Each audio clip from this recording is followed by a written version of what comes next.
Hello.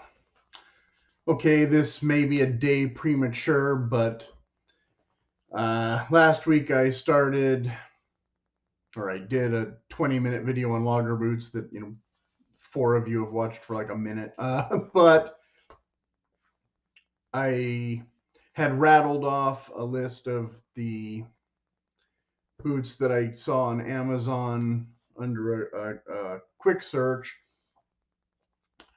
And I decided that I should go back through and see what quality of those I could expect compared to, say, the Knicks and the JK boots. At this point, the Thursday boot is pretty much irrelevant. I will compare that again in a little bit. But I was saying that the Thursday boot was, $300 approximately, and you could get all these other boots for less than that. Well, as it turns out, in my size, you can't. And some of the ones that say they might have my size available don't. I don't know if that's a supply chain thing. I went to Red Wing's site also to see what they had that might be comparable. There was nothing. The only thing that comes in an 8-inch height is the mock toe. If you want to, convert a pair of mock toes into a pair of logger boots, I guess you can. But I don't know if the arch would be the same. So this is going to sound scattered. So I'm trying to, keep everything grouped and organized. So if I go to Knicks being like literally over $500 boot, there's I think three kind of basic models, but only one of them is technically truly a logger boot, similar to the ones that I had in back in my first job that I talked about in the previous video. And, it's a very thick wedge heel, a leather stack, and they look like my friend called them granny boots. He's like, oh, your granny boots, but they have a real look, real kind of iconic or whatever look to them. Excuse me. As soon as you start filming, you have to burp. I mean, and yeah, a lot of my viewers have, probably literally been in work boots for half their life already, and probably in better boots than the ones I was wearing. I've certainly didn't have boots of this quality, like I said back in the first or second video. But those first logger boots I got, I think they're probably on par with a Chippewa boot, which is a little over a $200 boot now, not quite a $300 boot. I'm going to go out on a limb and say that from the Chippewa boots that I've seen, I think they're kind of on par for that price range. So the next brand to that would be Thorogood. Thorogood does have an 8-inch logger boot. They just don't happen to come in my size. So all of you made in USA, only guys, well, I'm out of luck. There's not much I can get made in USA unless I'm, again, willing to go well above $300. So Knicks has one called an Overlander, which I think is more like an upland boot, but you can add a heel stack to it. So I don't know how that affects, again, that kind of profile. Whereas their Urban Urban Logger has that shape to it. But then for some reason, the Urban one, you can only get a shaft 8 inches. You can't go above that. And a lot of guys want a 10-inch or 12-inch shaft for a logger boot. So why their one that is specifically called a logger boot doesn't offer a taller shaft, I don't know. And then they also had a one called a Builders Pro, Building Pro, something like that. And that's, I don't know if that started around $635 or if that was the customized price after you added on a couple things. The Overlander started at about $569. And then if you wanted a cap toe, or a taller, I don't think the taller shaft affected the price. I think it was just certain add-ons, like if you wanted prettier hardware and that kind of thing. Let's see. So okay, yes, and then they had a specific boot called the Upland boot, which doesn't come. I don't think it comes in all the tall of the shaft options as the Pro Builder one, but it did come in taller options than the Logger one, if that helps at all. And again, the range here was more like $650, I think, if you tweak this and that. They do have like an option where you can get the insulated lining and that kind of thing, and JK offers that too. JK that was about $100. JK had less model styles. To I think there was maybe 2 as opposed to 3, and but basically similar pricing. Very competitive with each other. They had, let's see, it was there was one called the Harvester, and that was basically an Upland boot, but you could add the heel stack, and that came in 2 colors and then black, and then they had a different one that looked more like a traditional logger boot. That's, I guess, their flagship boot or whatever. And you can get the extremely high shaft on that one. I don't know how high of a shaft.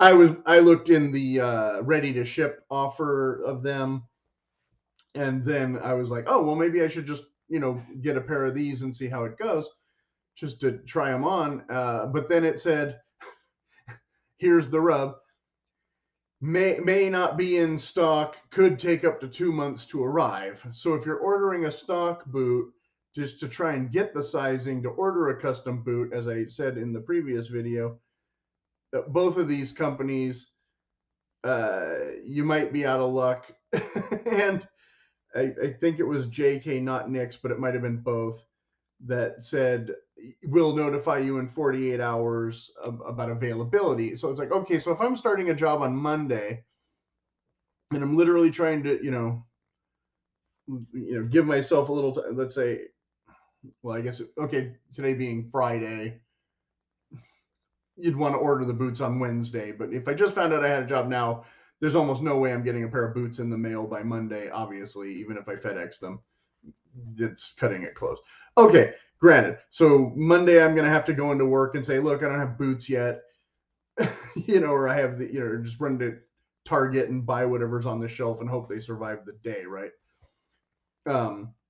But so if I don't even find out within 48 hours, I'm not even finding out until Monday that I'm actually not getting these try-on boots for 2 months. Let's say it doesn't take the full 2 months, but they still take, then they're the wrong size. They don't have my size. I need to get a custom pair, or a made to built pair, whatever, custom meaning add-ons typically in this market, even though all their boots are technically custom. So if I'm getting a boot with no add-ons at all, no frills, it's still, and I'm not worried about the $600 price tag because I know they're going to last fine. Now I still have to wait, another 2 months, maybe 3. It says 12 weeks. I think these sites.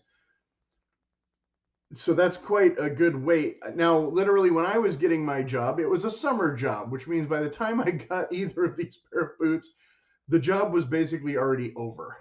So that's an issue. Like, you might not still, and then if you have a 2-month break-in period when you're supposed to be wearing your other spare boots that you bought at Target half the time or a third of the time, like I said, you might not even still have this job by the time you get these boots. So I hope you really love them. Depending on the job, depending on your longevity. That's a lot. That's a lot of what ifs, but it does add up. So if you have bigger feet than mine, you don't have to worry about it. You can get a pair of Thorogoods. You can get a pair of Chippewas, whatever the other names I rambled off that day. Like, I don't usually like to try and read while I talk because this is going to be, you know, kind of a bleh video compared to the other. Anyway, so putting all that aside, okay, so either because of money constraints or job constraints, let's say we're not getting these too expensive brands. Okay. That's all right. So, like I said, okay, so Thursday boots was 300. So if we wanted to go below 300, because again, Thursday boots being not necessarily the quality of work boots you're going to need if you're really a logger or doing anything. Um, Again, the captain and the logger boot are basically almost the same boot, except you've got a taller heel stack and a slightly taller shaft. You still have the not real cap toe, but these more expensive brands, you don't get a cap toe either unless you add that custom, and that's like $40 on. So most of their logger boots don't come with a cap toe either. So that's not like necessarily a mark against Thursday that they do this fashiony kind of cap toe thing, because you're not getting a cap toe with a $589 boot either. But you're getting no articulation whatsoever in this shaft area. It's just going to go straight up an extra 2 inches.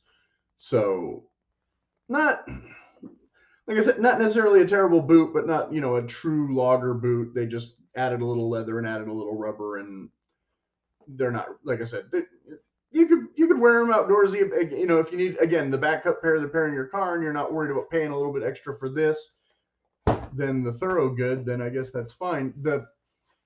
I would have liked to have ordered the Thorogood again if they came in my size, just to compare them, because now the wedge soles and the round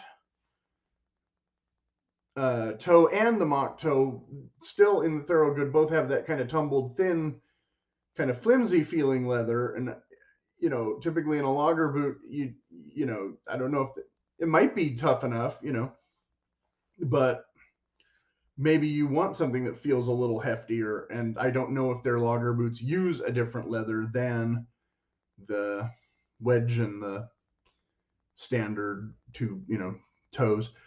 But you do get you can get the 8-inch shaft. So I was contemplating, well, should I buy a pair of round toe Thorogoods and convert them to logger boots? Well, I'd be back to about the same price, maybe a little more than if I just bought the Thursday one, because I'm just getting a straight up shaft. I'm not getting any of that kind of articulation stuff. I'd just be replacing a wedge sole with a more aggressive outsole. And how much the shoe guy would charge me to do that might vary. So when I'm starting with a boot that's already $225 ish, then I have to pay him $80. Maybe I should have just bought the Thursday loggers for 300. You know, hard to say. So obviously Georgia boots. Now I'll be showing the boots in more detail. Don't worry. I mean, this is a long video, but there's no getting around it, because now I have separate issues that I have to address, which is Amazon. So I ordered, this is the only brand that comes in my size on their website. And like I said, for under a gazillion, or the Thursday I can get for $300. These were 160 or whatever plus tax. So obviously there's a huge, you know, excuse me. Hopefully nobody heard that. Obviously there's a huge gap between 300 and 160, and there's a pretty good gap between 160 and 220. So I don't know how much lower the quality is, again, from the Thorogood, because they just don't come in my size, and I'm not going to order boots that don't fit. So what happened was, they were supposed to be in 2 colors, and I ordered the one, but then it said it wouldn't come till next week sometime. So I thought, well, that's a little too late. I wanted to get this video out yesterday or today. I'll order this other pair as well in a different color and see which color I like better. And maybe I'll do something silly down the road for the sake of the channel, like, you know, film a guy turning one of them into a wedge sole or something. So I ordered the just the standard brown, or this was supposed to be the chocolate, I think, and so it's just a regular dark brown. I'm going to talk about the details of the actual boot in a minute. We're just talking about the color for a minute, which arrived today early. Okay, great. The problem is, like I said, in the meantime, I had turned around and ordered this other boot, which came on Tuesday, and I didn't want to risk stomping around in them in case I had to return them because two things. One, these are, again, the steel-toed model, which I didn't want, and the big difference between the steel toe and that one, sizing-wise, is not very much. It's maybe a nub here at the point, heel to toe. It's almost a pretty close match. So they do fit like right exact at size. So if you're worried about wiggle room, you might want to go half a size up, but technically they are true to size. And so these are a 7, and yeah, and Dominican Republic, and they seem to be whatever. Now, I did not accidentally order the steel toe this time like I did with the Thorogood. The wording in the headline, it looked like they were the exact same boot available in just a different color. So one was 7313 and the other is 7113, I think. So I thought the 3 and the 1 was just two different color options. I didn't realize it was a different, technically, boot. Okay, but they have sort of a interior waterproof lining. I'll have to jump in the tub with one of them when I get the chance, and when I do the follow up, having the 3-month review or whatever, then I'll see how waterproof they were. It looks like most of our rainy season already ended already, so how much I'm going to need a waterproof pair of sort of insulated boots, don't know. I guess they'll probably end up sitting in the closet for a year. But as soon as I ordered these, which I guess, like I said, came dutifully on like Tuesday or whatever, they went down in price. So I emailed Amazon and said, can I get my $30 back? And they said, no, can't do it. You have to return them and buy a whole new pair. Okay, sure. So the whole new pair should arrive sometime next week, and I can debate then if I want to keep the steel-toed ones or not. But I think actually I will, for one reason, even though I already have the Thorogoods in the accidental steel toe. The Thorogoods again are a wedge sole, which means you can't do anything really outdoorsy in them. So it might be nice just to have a backup pair of inexpensive boots lying around that I might need. So anyway, speaking of so we're talking a pretty good sole, but no screws through here, a complete rubber heel instead of any kind of heel stack. Now that might actually be better because I remember feeling like I was walking on rocks when I had the leather heel stack. And, I think I just kind of adjusted and got used to it. There is a little stitching at the toe. I don't know if that's true on both boots. I haven't even hardly looked at this one. Yeah. If you can see it better on here. Yeah, there you go. So you can see a little bit of the stitching. And I'll hold up the non-steel toe one because it's just that much lighter. Even though the specs are, like I said, almost exactly the same. So it's got the little dingle bobbies, the little Pocahontas deal going on here. You got the label at the inner. You kind of see the black lined leather. Now, this is another thing where when these get a little bit more worn out, I might cut that out entirely just to see what we have going on in here. The leather feels, like I said, it's not as flimsy as the Thorogood. It has this kind of jungle boot style reinforcing going on here. I don't know if that's reinforcing so much as just a separate piecing, but it has that kind of look to it. So Maybe I would want this leather reinforced with some rough out or something, or maybe some glove leather or something to give it a little more. Once this insulation's kind of been removed, I don't know how flimsy this will be. Um, I'm not like gonna tear them apart now because they're new and they're waterproof, and if I get more rain, I can wear them. But in the hotter months or whatever, I might just say, don't need it, don't care. It doesn't rain that much here. What I would like to know that I don't want to destroy the. I'm sure this is all just foam in the heel and the in insole.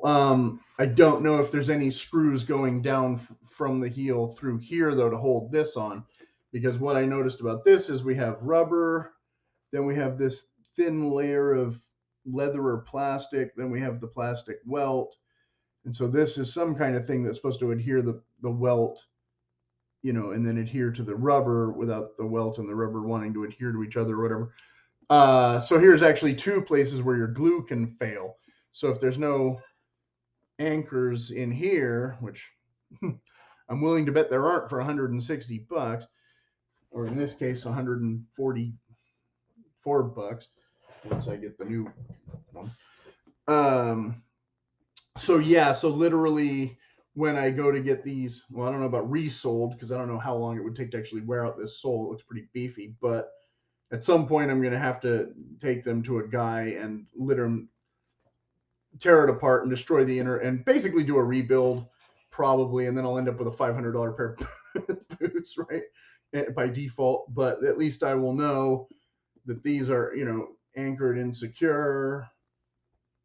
Uh, yeah, there's places in a one of the more expensive custom boots where they would typically put some kind of screws or more stitching through here.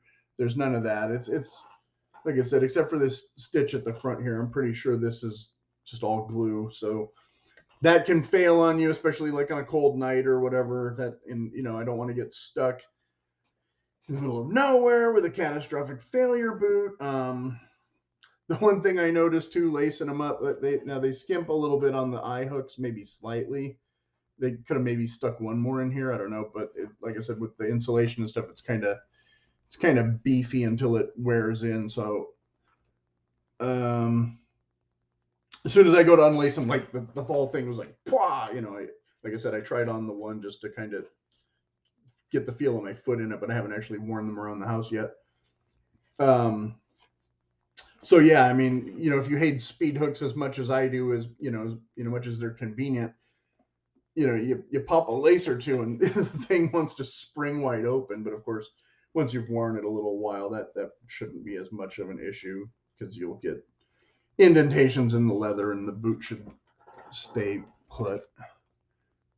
And I don't know if somebody tried these on before I got them or not, but with Amazon, it wouldn't surprise me. So what do we have? There's kind of a nice grain to it. I'm trying to kind of see what you're seeing. It's kind of it looks like a more of a natural pebbling than the embossed stuff because it'll be smooth in some spots and grainy in others. So to me, not a bad looking boot. It's a decent weight to it. I mean, when I think of a boot, this is more of what I think of, even than a guy like this who is not, not terrible, like I said. Just again, my main contention with the captain was it was kind of neither nor. Like it wasn't quite elegant enough to be the dressy boot that people want to treat it as, and it wasn't quite tough enough to be a work boot. But I would, and the outsole not quite enough tread to be a hiking boot. But I would definitely treat it as a work boot. I think you could work in them and they'd be comfortable enough. A lot easier than whatever a dressy boot is supposed to be. But then again, they cost more than this one, and so this one for me, for my purpose, would definitely get a lot more. Like, yeah, that one. When like I said, when I think of a boot, I want I want lugs. I want not necessarily the heel stack. Again, like I said, an upland boot would be typically more a style that I would find general usefulness, than a true logger boot, where again you're walking on a high heel. I don't know what else I can really. I can only record clips at a certain length, so I guess I have to kind of sign off pretty soon, even though I didn't quite get to, get to everything I would necessarily want to talk about the logger boots. But yeah, I mean, they come in regular and steel toe. This isn't meant to be an advertisement. It's just literally, like I said, the only boot that fits me. So I guess I'm buying two pairs of them for now, and well, check back in a few months, and I'll. Like I said, I was going to really, really kind of put the other boots aside and stomp around just in these, try and get a little outdoor use in them without getting, stuck in the middle of nowhere or whatever, and try and give a pretty good assessment of how they hold up. So that's about it. Oh, and I don't have a slideshow. I didn't bother with all the pictures because they're not, fashion boots.